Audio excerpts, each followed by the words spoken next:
ένας από τους ρόλους που πρέπει να έχει ένας φιλελεύθερος διανοούμενος είναι να προάγει τον ορθό λόγο. Και δυστυχώς οι θεωρίες συνωμοσίας επικρατούν γενικά σε όλο τον κόσμο, αλλά κυρίως στην Ελλάδα και κυρίως βγήκαν στην επιφάνεια τώρα με την περίοδο της κρίσης. Για να δούμε μερικές. Βασικά, ποιο μοντέλο ακολουθεί μια θεωρία συνωμοσίας? Συνήθως αυτό. Υπάρχει μια ομάδα ατόμων η οποία ενεργεί κάπου μυστικά και προσπαθεί να κερδίσει κάτι, συνήθως εξουσία, κυριαρχία σε όλο τον πλανήτη ή λεφτά βέβαια. Και το κάνει αυτό εις βάρος του κοινού καλού. Αυτά είναι τα κοινά χαρακτηριστικά των θεωριών συνωμοσίας. Κάποιες πολύ διάσημες θεωρίες συνωμοσίας παγκοσμίως είναι οι εξής, τις ξέρουμε όλοι. Ότι δεν πατήσαμε στο φεγγάρι, ότι οι Λέσχοι Μπίλτερβεκ, οι Μασόνοι, οι Εβραίοι κυβερνούν τον κόσμο, ότι τους δίδυμους πύργους τους έριξαν οι ίδιοι Αμερικάνοι και διάφορα. Το Ολοκαύτωμα δεν έγινε ποτέ, μας ψεκάζουν οι κυβερνήσεις μας, αυτό υπάρχει και σε άλλες χώρες, δεν υπάρχει μόνο στην Ελλάδα. Και φυσικά ότι ο Έλληνας ακόμα ζει, δεν έχει πεθάνει. Αυτή είναι μια έρευνα για τις θεωρίες συνωμοσίας που πιστεύουν οι Έλληνες. Η έρευνα αυτή έγινε σε συνεργασία 3 πανεπιστημίων. Τα 2 ελληνικά πανεπιστήμια ήταν το Πανεπιστήμιο της Μακεδονίας και το Διεθνές Πανεπιστήμιο. Έγινε πολύ πρόσφατα και παρουσιάστηκε σε ένα συνέδριο στο Βερολίνο τον προηγούμενο μήνα. Και αυτό που βλέπουμε είναι ότι σε πολύ μεγάλα ποσοστά οι Έλληνες πιστεύουν επίσης, δεν φαίνεται καθαρά εδώ, ότι τους δίδυμους πύργους τους έριξαν οι Αμερικάνοι. Πιστεύουν ότι η κρίση, κατά πολύ τα ποσοστά που βλέπετε με αυτά που λέω εδώ, οφείλεται σε εξωτερικούς παράγοντες. Υπάρχει μια συνωμοσία που θέλει να ρίξει την Ελλάδα. Φυσικά υπάρχει ο αντισημιτισμός σε ποσοστά του μεγέθους του 70%, ότι οι Εβραίοι φταίνε για πολλά πράγματα. Εδώ πέρα είναι μια ερώτηση που ρωτάει πόσο Έλληνες θεωρούνται οι μουσουλμάνοι Έλληνες ή οι Εβραίοι Έλληνες. Και διάφορες άλλες δοξασίες και προκαταλήψεις. Βεβαίως δεν αναφέρομαι στους ψεκασμούς που υπάρχουν κόμματα μέσα στην Ελληνική Βουλή που κάνουν και επερωτήσεις για τους ψεκασμούς. Και για τον αντισημιτισμό, όπως είπα βέβαια. Αυτό που παρουσιάζει πολύ μεγάλο ενδιαφέρον στις έρευνες αυτές είναι ότι η πίστη σε θεωρίες συνωμοσίας διατρέχει πολλές μεταβλητές. Δεν εξαρτάται ούτε από το φύλο, ούτε από τη φυλή, ούτε από την πανεπιστημιακή μόρφωση, όποια μόρφωση έχεις. Δεν εξαρτάται από το επάγγελμα. Δεν έχει σχεδόν καμία σημασία σε ποια ομάδα ανήκει στο πιστεύει σε θεωρίες συνωμοσίας. Για να δούμε στην Ελλάδα τι σημαίνει αυτό. Αυτό είναι μια έρευνα που έγινε, δεν έχει δημοσιευθεί επισήμως. Είναι στοιχεία που έδωσε τον κύριο Χατζή μέτρων ανάλυσης ανεπίσημα, αλλά παρουσιάζει πολύ μεγάλο ενδιαφέρον γιατί στην ερώτηση αν ο Πρωθυπουργός, ο Παπαδήμος, που ορκίστηκε στις 11 του 2011 και ήταν ο 11ος Πρωθυπουργός, ήταν τυχαίο ή όχι, το 30% είπε ότι δεν ήταν τυχαίο. Είναι πολύ μεγάλο ποσοστό.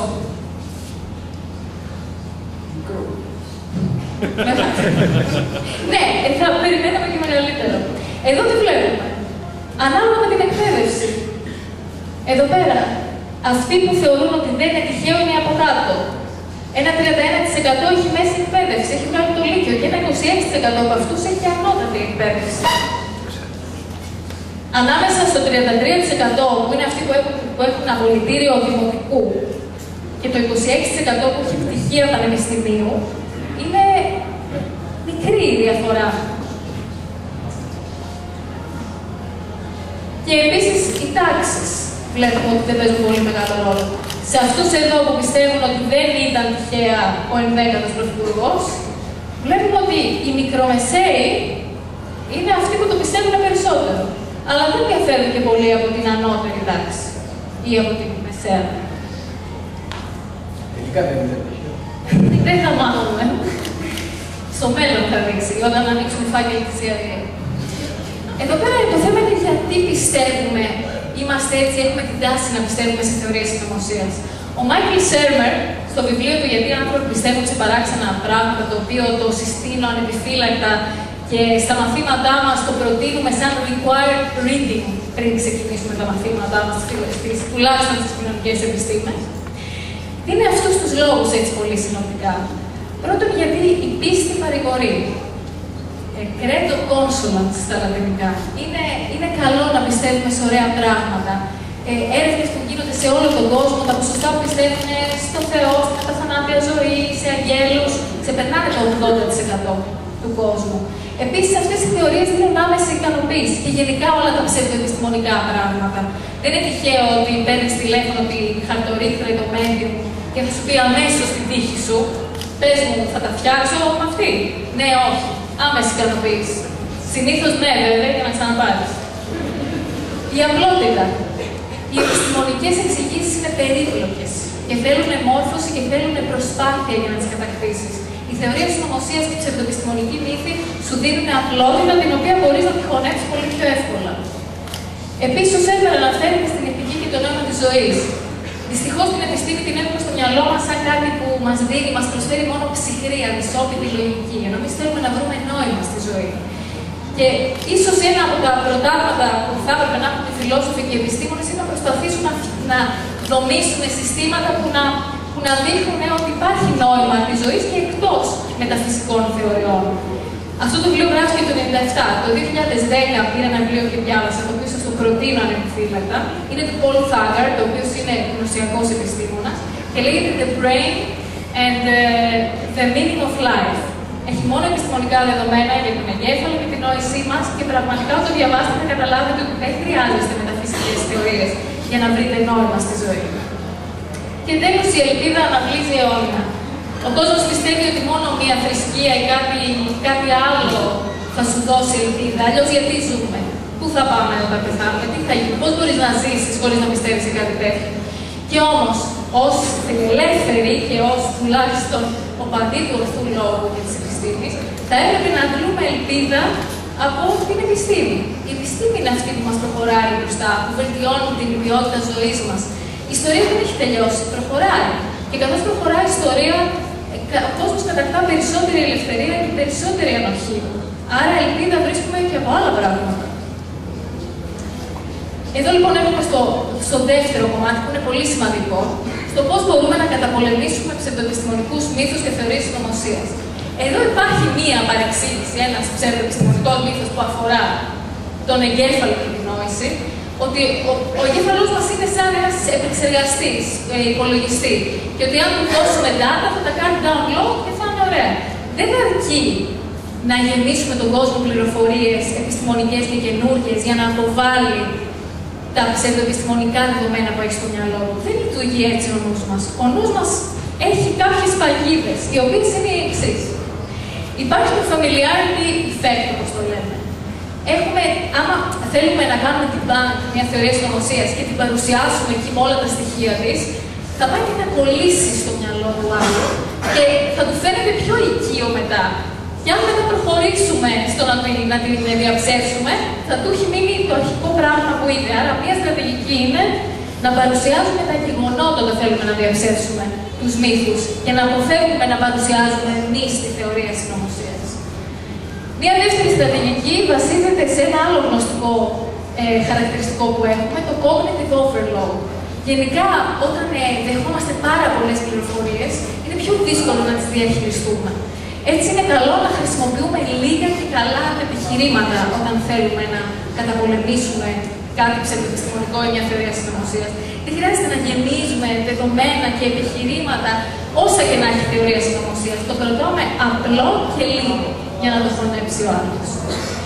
Το τρίτο χαρακτηριστικό βασίζεται στο confirmation bias και το disconfirmation bias. Αυτό τι είναι? Όταν δίνουμε στοιχεία, έχουμε την τάση να ψάχνουμε στοιχεία και να διαβάζουμε και να μελετάμε πράγματα που βεβαιώνουν ήδη τις θεωρίες που έχουμε. Αυτό το παθαίνουμε και εμείς οι φιλελεύθεροι, το ξέρετε. Μας αρέσει να διαβάζουμε κείμενα φιλικά προς τις δικές μας θεωρίες. Υπάρχει όμως και το disconfirmation bias που έχει αποδειχθεί, όλα αυτά έχουν αποδειχθεί πειραματικά, όπου όταν παρουσιάζεις τα αντίθετα επιχειρήματα σε κάποιον, μιας αντίθετης θεωρίας ή διαφορετικής, καθώς τα επεξεργάζεται στο πίσω μέρος του μυαλού του, ψάχνει επιχειρήματα να το καταπολεμήσει. Θα μου πείτε αυτό, τι θα κάνουμε αυτό, είναι πολύ δύσκολο όντως.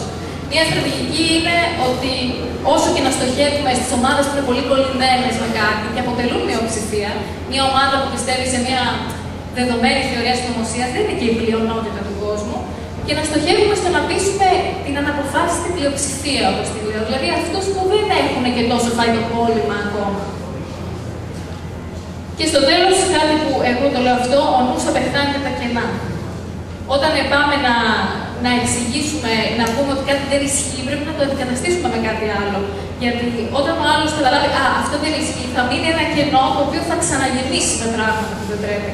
Αυτό το βλέπουμε στα δικαστήρια, όπου όταν υπάρχει κατηγορούμενος για φόνο, εάν η υπεράσπιση βασίσει αυτό το σε πειράματα που έχουμε βρει, δεν ξέρω αν στις φωτογραφίες κοινωνικές υπάρχει, αν προσπαθήσει η υπεράσπιση να πει ότι να εστιάσει ότι αυτός ο κατηγορούμενος δεν είναι ο δολοφόνος, δεν έχει τις ίδιες πιθανότητες να κερδίσουν τη δίκη με το να δείξουν ποιος είναι ο πραγματικός δολοφόνος.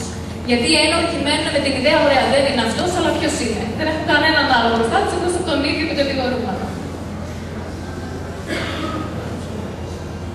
Από πού τώρα αυτές είναι και τελειώνω, κλείνω, κάποιες πηγές από τις οποίες μπορούμε να πάρουμε βοήθεια. Ένα είναι το βιβλίο που σας είπα, το οποίο εμείς το δίνουμε και σαν prerequisite στο Πανεπιστήμιο πριν ξεκινήσουμε καν τα μαθήματά μας.